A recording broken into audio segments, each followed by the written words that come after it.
અમદાવાદના તારાપુરમાં એક જ કોમના બે જૂથ વચ્ચે અથડામણ થઈ તો બોલાચાલી બાદ પંડ્યા ફળિયામાં બે જૂથ વચ્ચે પથ્થરમારો થયો હતો, જેમાં ગત મોડી રાત્રે એક જ કોમના બે ટોળા સામસામે આવ્યા અને પથ્થરમારો થયો।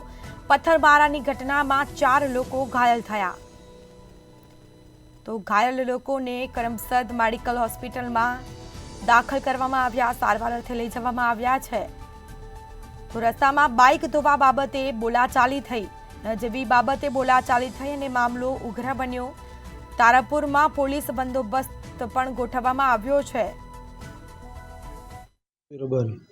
શું અબાલ હતી રાત્રે બાઇક જોવાનું કહેતા એમણે પછી ગાળાગાળી કરી અને ચાલુ કર્યું અને પછી એમણે ટોરું આવી ગયું, પથ્થરમારો ને એવું એમણે ચાલુ કરી અને ઘરે પેલા બૈરા એકલા હતા, મને ફોન કર્યો, હું ત્યાંથી હોટલે આવ્યો।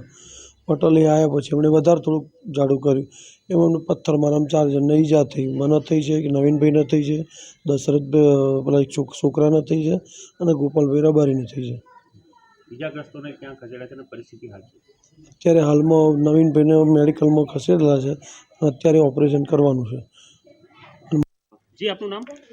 મારું નામ પરમાર રાયસંગભાઈ મંગળભાઈ। શું બબાલ થઈ ગઈકાલ? બબાલ એટલે કાલ મારો બાબુ બાઇક ધોતો હતો, અમે એ લોકો એમ કે તમારે અહીંયા મારા ઘર ધોતો હતો, તમારે અહીં રસ્તામાં પાણી નહીં કાઢવાનું એમ। રસ્તો તો જાહેર છે, એ લોકોએ ફરી સંગઠન કરીને એ લોકો ધાર્યા લાકડીઓ ને એવું લઈને ડાયરેક્ટ હુમલો કર્યો અને પથ્થરમારો કર્યો।